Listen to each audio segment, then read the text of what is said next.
ಇನ್ನು ಇದೆಲ್ಲದರ ಮಧ್ಯದಲ್ಲಿ ಔಟ್ ಗೋಯಿಂಗ್ ಸಿಎಂ ಅನ್ನುವಂಥ ಹೇಳಿಕೆಯನ್ನು ವಿಜಯೇಂದ್ರ ಅವರು ಕೊಟ್ಬಿಟ್ರು ಇವತ್ತು. ಸೊ ಈ ಔಟ್ ಗೋಯಿಂಗ್ ಸಿಎಂ ವಿಚಾರ ಇವತ್ತು ಯಾವ ಮಟ್ಟಕ್ಕೆ ಸದ್ದು ಮಾಡ್ತು ಅಂತಂದ್ರೆ, ಇಲ್ಲಿಯವರೆಗೂ ಕೂಡ ಬಿಲದಲ್ಲಿ ಹೋಗಿ ಕೂತಿರುವಂಥವ್ರು ಕೂಡ ಆಚೆ ಬಂದ್ಬಿಟ್ಟು ಯಾರು ಅದು ಹಂಗೆ ಹೇಳದಂಥವ್ರು ಅನ್ನೋ ರೀತಿಯಲ್ಲಿ ಬಂದ್ಬಿಡ್ತು. ಇಲ್ಲಿಯವರೆಗೂ ಕೂಡ ಹೈಕಮಾಂಡ್ ಕ್ಲಿಯರ್ ಮಾಡಿಬಿಟ್ಟಿದೆ, 5 ವರ್ಷವೂ ಕೂಡ ನಮ್ಮ ಅಪ್ಪನೇ ಸಿಎಂ ಆಗಿ ಮುಂದುವರಿತಾರೆ ಅಂತ ಹೇಳ್ತಾ ಇದ್ದಂಥವ್ರು ಕೂಡ ಈಗ ಕೌಂಟ್ರ್ ಕೊಡೋಕ್ಕೆ ಶುರು ಮಾಡಿಬಿಟ್ರು. ಯಾಕೆ? ಔಟ್ ಗೋಯಿಂಗ್ ಸಿಎಂ ಸರಿನಾ? ಪದ ಬಳಕೆ ಮಾಡಿರುವಂಥದ್ದು. ಈ ವಿಚಾರದಲ್ಲಿ ಸಿದ್ದರಾಮಯ್ಯನವರ ಆಪ್ತರು ಯಾವ ರೀತಿ ಅಂತ ಕೌಂಟ್ರನ್ನು ಕೊಟ್ಟಿದ್ದಾರೆ, ವಾಪಸ್ ಅವರಿಗೆ ಯಾವ ರೀತಿ ಅಂತ ಕೌಂಟ್ರನ್ನು ಕೊಟ್ಟಿದ್ದಾರೆ, ಅವ್ರಿಗೂ ಇವರು ಹೇಳಿದ್ದಾರೆ ಔಟ್ ಗೋಯಿಂಗ್ ಪ್ರೆಸಿಡೆಂಟ್ ಅಂತ ಹೇಳಿ. ಅಂದರೆ ಅವರು ಬಿಜೆಪಿಯ ರಾಜ್ಯಾಧ್ಯಕ್ಷರು ವಿಜಯೇಂದ್ರ ಅವರು, ಹಾಗಾಗಿ ಅವರಿಗೆ ಔಟ್ ಗೋಯಿಂಗ್ ಪ್ರೆಸಿಡೆಂಟ್ ಅಂತ ಅವರಿಗೆ, ಇವರಿಗೆ ಔಟ್ ಗೋಯಿಂಗ್ ಸಿಎಂ ಅಂತ ಹೇಳಿ. ಇಬ್ಬರ ನಡುವೆ ಕಾಸ ಹೇಗಿತ್ತು, ಈಗ ಹಾಗೇ ದ್ವಂದ್ವ ನೋಡಿ. ಬೆಳಗಾವಿಯಲ್ಲಿ out going post game. Siddaramaiah Vijayendra ಯಾರ ಕುರ್ಚಿ ಗಟ್ಟಿ? ವಿಜಯೇಂದ್ರ ಮಾತಿಗೆ ಕಾಂಗ್ರೆಸ್ ನಾಯಕರು ಕೆಂಡ. ಬೆಳಗಾವಿಯಲ್ಲಿ ಕಳೆದ ವಾರ ಯತೀಂದ್ರ ಹೇಳಿಕೆಯದ್ದೇ ಹವ, ಈ ವಾರ ವಿಜಯೇಂದ್ರ ಹೇಳಿಕೆಯ ವಾಕ್ಸಮರ. Outgoing CM versus outgoing president war ಜೋರಾಗಿದೆ. ಸಿದ್ದರಾಮಯ್ಯ ಔಟ್ ಗೋಯಿಂಗ್ ಸಿಎಂ ಅಂತ ವಿಜಯೇಂದ್ರ ಕಿಡಿ ಹೊತ್ತಿಸಿದ್ದಾರೆ.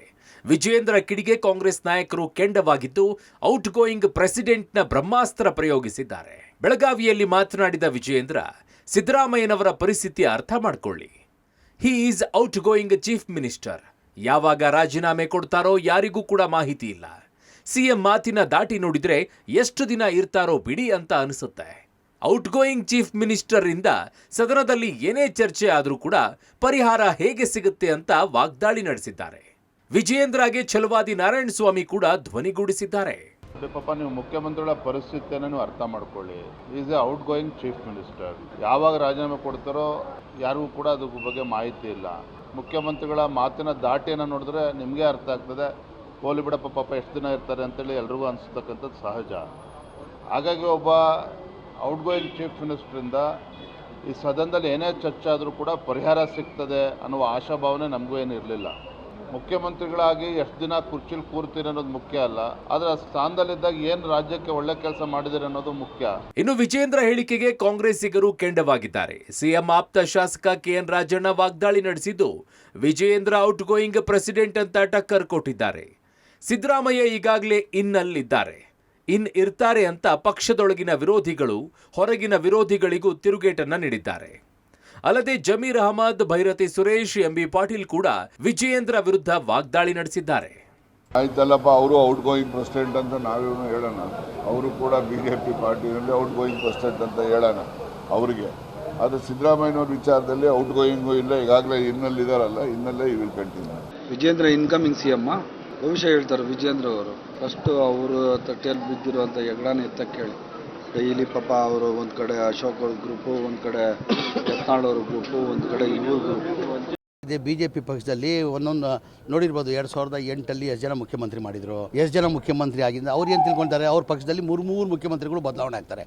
ಏನಕ್ಕೆ ಬಿಜೆಪಿಯಲ್ಲಿ ನೋಡಿರ್ಬೋದು, ಮೊದಲೇ ಬಾರಿ 2008 ಯಡಿಯೂರಪ್ಪ ಆದಮೇಲೆ ಜಗದೀಶ್ ಶೆಟ್ಟರ್ ಆದರು, ಜಗದೀಶ್ ಶೆಟ್ಟರ್ ಆದಮೇಲೆ ಸದಾನಂದ ಗೌಡರು ಆದರು, ಮೊನ್ನೆ ಯಡಿಯೂರಪ್ಪ ಆದರು, ಬಸವರಾಜ ಬೊಮ್ಮಾಯಿ ಆದರು. ಅವ್ರು ಏನು ತಿಳ್ಕೊಂಡವ್ರಂದರೆ ಆ ಪಕ್ಷದಲ್ಲಿ ಆ ಪದ್ಧತಿ ಇದೆ, ಕಾಂಗ್ರೆಸ್ ಪಕ್ಷದಲ್ಲಿ ಆ ಪದ್ಧತಿ ಅಂತ. ನಮ್ಮಲ್ಲಿ ಆ ಥರ ಇಲ್ಲ. ಅದೇ ನನಗೆ ಬಿ ಜೆ ಪಿ ಪ್ರೆಸಿಡೆಂಟ್ ಕೇಳಿ ಎಷ್ಟು ದಿವಸ ಅವ್ರು ಇರ್ತಾರಂತ ಕೇಳಿ, ಅಶೋಕ್ ಅವ್ರಿಗೆ ಎಷ್ಟು ದಿವಸ ಅವ್ರು ಇರ್ತಾರಂತ ಕೇಳಿ, ನಮ್ಮ ಮುಖ್ಯಮಂತ್ರಿಗಳಂತೂ ಹೇಳಿದ್ದಾರೆ ಏನ್ರಿ, ನಮ್ಮ ಕಾಂಗ್ರೆಸ್ ಹೈಕಮಾಂಡ್ ಇವತ್ತು ಸಹ ನಿರ್ಣಯ ಮಾಡುವವರೆಗೆ ನಾನು ಇರ್ತೀನಿ ಅಂತ ಅನ್ನೋದನ್ನು ಭಾಳ ಸ್ಪಷ್ಟವಾಗಿ ಹೇಳಿದ್ದಾನೆ. ಈಗ ಸಿಎಂ ಕುರ್ಚಿ ಖಾಲಿ ಇಲ್ಲ ನಮ್ಮಲ್ಲಿ. ಬಿಜೆಪಿ ರಾಜ್ಯಾಧ್ಯಕ್ಷ ವಿಜಯೇಂದ್ರ ಅವರು ಸಿಎಂ ಸಿದ್ದರಾಮಯ್ಯ ಅವರು ಔಟ್ ಗೋಯಿಂಗ್ ಸಿಎಂ ಅಂತ ಹೇಳಿಕೆ ಕೊಟ್ಟಿರೋದಕ್ಕೆ ಕಾಂಗ್ರೆಸ್ ಪಾಳ್ಯದಲ್ಲಿ ಸಾಕಷ್ಟು ಅಸಮಾಧಾನಗಳು ವ್ಯಕ್ತ ಆಗಿದ್ದಾವೆ. ಈ ರೀತಿ ಹೇಳೋದು ಸರಿಯಲ್ಲ, ಅವರು ಸಿಎಂ ಇನ್ನಾಗೆ ಇರ್ತಾರೆ ಅಂತ ಮಾಜಿ ಸಚಿವ ರಾಜಣ್ಣ ಹೇಳಿದ್ರೆ, ಬಹುತೇಕ ಸಚಿವರುಗಳು ವಿಜಯೇಂದ್ರ ಅವರ ಈ ಹೇಳಿಕೆಯ ವಿರುದ್ಧ ವಾಗ್ದಾಳಿಯನ್ನು ಕೂಡ ನಡೆಸಿದ್ದಾರೆ. Outgoing war, DKShi temple run, ಯತ್ನ ಕಾರ್ಯ ಸಿದ್ಧಿಗಾಗಿ ಜಗದೀಶ್ವರಿ ದೇವಿಯ ಮೊರೆ. ಸಿಎಂ ಕುರ್ಚಿ ಜಟಾಪಟಿ. ಔಟ್ ಗೋಯಿಂಗ್ ಸಿಎಂ ವಾರ್ ನಡುವೆ DCM DK Shivakumar temple run ಅನ್ನ ಮುಂದುವರೆಸಿದ್ದಾರೆ.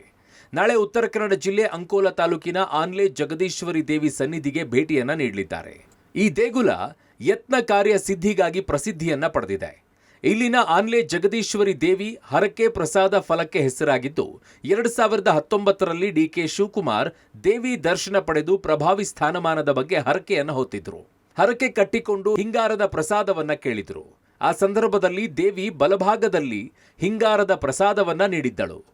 ಶುಕ್ರವಾರ ದೇವಿಯ ವಿಶೇಷ ದಿನವಾಗಿದ್ದು ಡಿಕೆ ಶಿವಕುಮಾರ್ ಹಿಂಗಾರ ಇಟ್ಟು ವಿಶೇಷ ಪೂಜಾ ಕಾರ್ಯವನ್ನ ನಡೆಸಲಿದ್ದಾರೆ.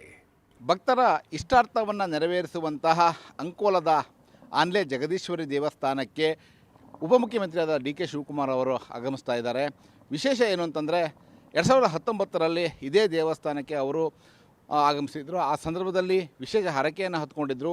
ಹಿಂಗಾರವನ್ನು ದೇವಿಯ ಮುಡಿಗೆ ಇಟ್ಟು ತಮ್ಮ ಇಷ್ಟಾರ್ಥವನ್ನು ನೆರವೇರಿಸುವಂತೆ ಕೇಳಿಕೊಂಡಿದ್ದರು. ಆ ಸಂದರ್ಭದಲ್ಲಿ ಅವರ ಇಷ್ಟಾರ್ಥಗಳು ನೆರವೇರಿದರು. ಇದೀಗ ಮತ್ತೆ ತಮ್ಮ ಕೆಲವು ಬೇಡಿಕೆಗಳನ್ನು ಹೊತ್ತು ಈಗ ಡಿ ಕೆ ಶಿವಕುಮಾರ್ ಅವರು ಶುಕ್ರವಾರ ದೇವಿಯ ದರ್ಶನವನ್ನು ಪಡೆಯುವ ಜೊತೆಗೆ ಹರಕೆಯನ್ನು ಕೂಡ ಕಟ್ಟಿಕೊಳ್ಳಿದ್ದಾರೆ. ಹೀಗಾಗಿ ದೇವಸ್ಥಾನದಲ್ಲಿ ವಿಶೇಷ ಪೂಜಾ ಕಾರ್ಯಕ್ಕೂ ಕೂಡ ವ್ಯವಸ್ಥೆಯನ್ನು ಮಾಡಲಾಗಿದೆ. ಇನ್ನು ಈ ದೇವಸ್ಥಾನದಲ್ಲಿ ಹಿಂಗಾರದ ಮೂಲಕವೇ ಹರಕೆಯನ್ನು ಕಟ್ಟಿಕೊಳ್ಳುವಂಥ ಒಂದು ಸಂಪ್ರದಾಯ ಇದೆ. ಈ ಭಾಗದಲ್ಲಿ ಹಲವು ಜನರು ಭಕ್ತರು ದೇವಿಯ ದರ್ಶನ ಪಡೆದು ಶುಕ್ರವಾರದಂದು ಹಿಂಗಾರವನ್ನು ಇಟ್ಟು ದೇವಿಯ ಮುಡಿಗೆ ನಂತರದಲ್ಲಿ ಪ್ರಸಾದವನ್ನು ಕೇಳ್ತಾರೆ. ಈ ಪ್ರಸಾದ ಬಲಭಾಗಕ್ಕೆ ಆದರೆ ಫಲ ಆಗ್ತದೆ ಅಂತೇಳಿ, ಇಲ್ಲದಿದ್ದರೆ ಕೆಲವು ಸೂಚನೆಯನ್ನು ಕೂಡ ದೇವಿ ನೀಡ್ತಾಳೆ ಅನ್ನುವಂತಹ ನಂಬಿಕೆ ಇದೆ. ಹೀಗಾಗಿ ಈ ಶುಕ್ರವಾರದಂದು ಡಿ ಕೆ ಶಿವಕುಮಾರ್ ಅವರು ಕೂಡ ಈ ದೇವಸ್ಥಾನಕ್ಕೆ ಆಗಮಿಸಿ ತಮ್ಮ ಇಷ್ಟಾರ್ಥದ ನೆರವೇರಿಸಿಕೊಳ್ಳುವ ಕುರಿತು ಹರಕೆಯನ್ನು ಸಲ್ಲಿಸಲಿದ್ದಾರೆ. ಇನ್ನು ಗೋಕರ್ಣದ ಮಹಾಬಲೇಶ್ವರ ದೇವಸ್ಥಾನ ಹಾಗೂ ಮಹಾಗಣಪತಿ ದೇವಸ್ಥಾನದಲ್ಲಿಯೂ ಕೂಡ ವಿಶೇಷ ಪೂಜಾ ಕಾರ್ಯವನ್ನು ಉಪಮುಖ್ಯಮಂತ್ರಿ ಡಿ ಕೆ ಶಿವಕುಮಾರ್ ಅವರು ನೆರವೇರಿಸಲಿದ್ದಾರೆ. ಕುಂದಾನಗರಿಯಲ್ಲಿ ಮುಂದುವರಿದ ಡಿನ್ನರ್ ಪಾಲಿಟಿಕ್ಸ್. ಡಿಕೆಶಿಗೆ ಸೆಡ್ಡು, ಸಿಎಂ ಬಣದಿಂದಲೂ ಶಕ್ತಿ ಪ್ರದರ್ಶನ. ಈ ಬಾರಿ ಬೆಳಗಾವಿ ಅಧಿವೇಶನಕ್ಕಿಂತ ಡಿನ್ನರ್ ಪಾಲಿಟಿಕ್ಸ್ನದ್ದೇ ಚರ್ಚೆ ಜೋರಾಗಿದೆ.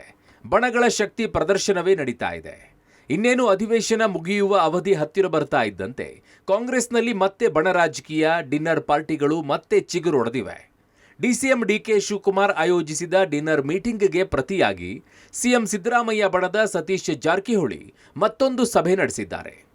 ಈ ಡಿನ್ನರ್ ರಾಜಕೀಯವು ಸಿದ್ದರಾಮಯ್ಯ ಡಿಕೆಶಿ ಬಣಗಳ ನಡುವಿನ ಆಂತರಿಕ ಕಲಹ ಮತ್ತು ಶಕ್ತಿ ಪ್ರದರ್ಶನಕ್ಕೆ ಹಿಡಿದ ಕೈಗನ್ನಡಿಯಂತಿದೆ. ಸತೀಶ್ ಜಾರಕಿಹೊಳಿ ಆಯೋಜಿಸಿದ್ದ ಡಿನ್ನರ್ನಲ್ಲಿ ಸಿದ್ದರಾಮಯ್ಯನವರ ಪುತ್ರ ಮತ್ತು ಆಪ್ತ ಶಾಸಕರೇ ಹೆಚ್ಚಾಗಿ ಪಾಲ್ಗೊಂಡಿದ್ದರು. ಸಿಎಂ ಡಿಸಿಎಂ ಎರಡೆರಡು ಬಾರಿ ಬ್ರೇಕ್ಫಾಸ್ಟ್ ಮಾಡಿ ಸಂಧಾನವಾದರೂ ಕೂಡ ಕುಂದಾನಗರಿಯಲ್ಲಿ ಬಣಗಳ ಡಿನ್ನರ್ ಮೀಟಿಂಗ್ ಮೂಲಕ ಕೈಪಾಳ್ಯದಲ್ಲಿ ಮತ್ತೆ ಬಣ ಬಡಿದಾಟ ಆರಂಭವಾದಂತಿದೆ. ಬೆಳಗಾವಿಯ ಖಾಸಗಿ ಹೋಟೆಲ್ನಲ್ಲಿ ಊಟದ ನೆಪದಲ್ಲಿ ಸಿಎಂ ಸಿದ್ದರಾಮಯ್ಯ ಬಣದ ಬಹುತೇಕ ಶಾಸಕರು ಒಟ್ಟಿಗೆ ಸೇರಿದ್ದಾರೆ. ಈ ಹೊತ್ತಲ್ಲಿ ರಾಜ್ಯ ಕಾಂಗ್ರೆಸ್ನಲ್ಲಿ ನಡೆಯುತ್ತಿರುವ ಈ ಬೆಳವಣಿಗೆಗಳು ಹೈಕಮಾಂಡ್ಗೆ ಸಂದೇಶ ರವಾನಿಸುವ ಯತ್ನ ನಡೆದಿದೆ ಅನ್ನೋ ಮಾತುಗಳು ಕೇಳಿಬಂದಿವೆ.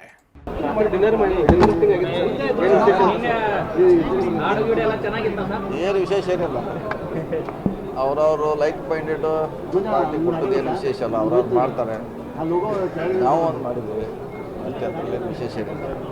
ರಾಜಕೀಯವಾಗಿ ಏನಾದ್ರು ಚರ್ಚೆ ಆಯ್ತಾ ಸರ್? ರಾಜಕೀಯ ಜಾಸ್ತಿ ಇನ್ನೇನು ಚರ್ಚೆ ಆಗೋದು ಅಲ್ಲ, ನೀವು ಕರೆದ್ರು ಜಾಸ್ತಿ ಸಂಖ್ಯೆಯಲ್ಲಿ MLAಗಳು ಬರ್ತಾರೆ ಅನ್ನುವಂಥ ಸಂದೇಶ ಹಂಗೇನಿಲ್ಲ ಅಲ್ಲ, ಇದು ಮೊದಲನೇ ಸಲ ಅಲ್ಲ, ಕೂಡೋದು ಮೊದಲನೇ ಸಲ ಅಲ್ಲ, ಸಾಕಷ್ಟು ಸಾರಿಗೆ ಸೇರಿದ್ವಿ, ನಮ್ಮೂರಿಗೆ ಬಂದಿದ್ದಾರೆ, ಸೊ ಲೈಕ್ ಮಾಡಿ ಸೇರಿದ್ವಿ.